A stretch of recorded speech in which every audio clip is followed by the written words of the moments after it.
एक बहुत प्यारा छोटा सा गांव था। इस गांव के सभी घर तकरीबन एक जैसे थे।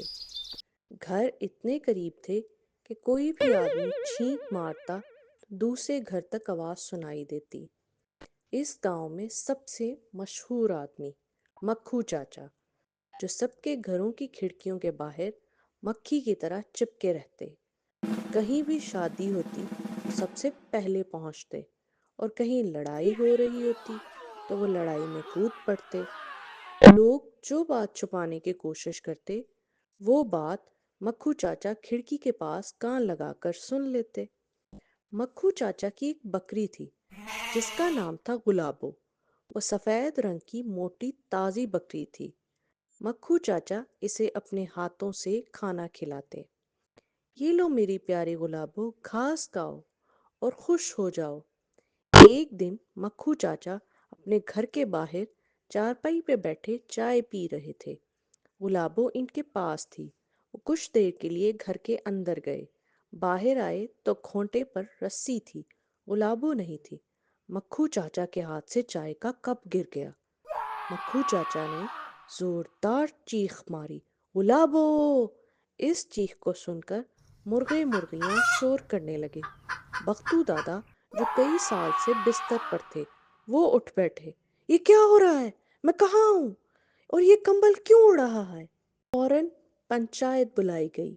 आम के दरख्त के नीचे सब लोग जमा थे। गांव के चौधरी ने सबको खबरदार किया, सुनो मेरे लोगों, जिसने मक्खू चाचा की बकरी चुराई है वो इसे वापस कर दे, वरना उसे सजा भुगतनी होगी। मक्खू चाचा ने शरारती बच्चों को बुलाया।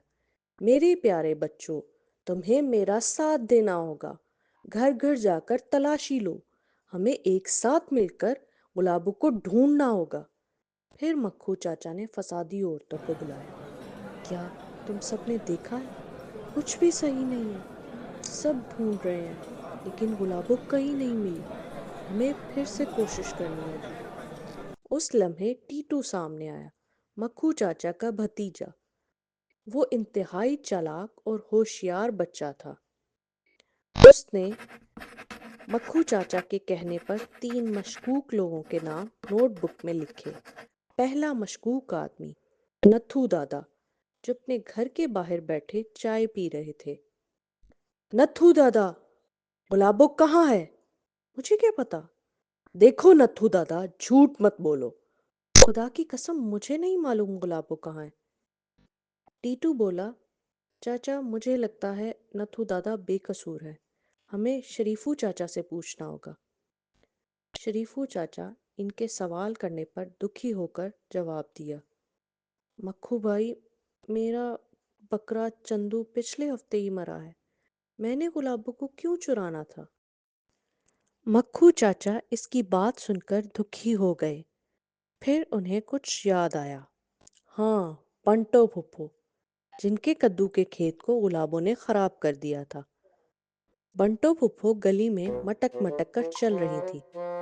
बंटो, तुमने मेरी गुलाबो चुराई है? नहीं।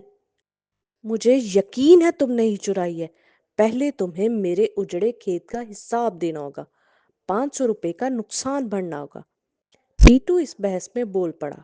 मक्खू चाचा, आप फुप्पो को 500 रुपए दे दो, आपको गुलाबो मिल जाएगी। मक्खू चाचा ने बंटो फुप्पो को 500 रुपए अदा कर दिए। फिर फुप्पो का बेटा शेरू गुलाबो को ले आया। गुलाबो सुबह से भूखी थी। वो रफीकू का कुर्ता चबाने लगी। गुलाबो, छोड़ो मेरा कुर्ता, छोड़ो मुझे, कोई तो मुझे बचाए। सब लोग ये मंजर देखकर हंसने लगे। टीटू की मदद से मक्खू चाचा ने अपनी गुलाबो को पा लिया। वो गुलाबो को देखकर बहुत खुश हुए और उन्होंने फैसला किया कि वो अपनी सारी बुरी आदतें छोड़ देंगे। यूं गुलाबों की चोरी के वाक़े ने मक्खू चाचा को बदल दिया और वो नेक आदमी बन गए।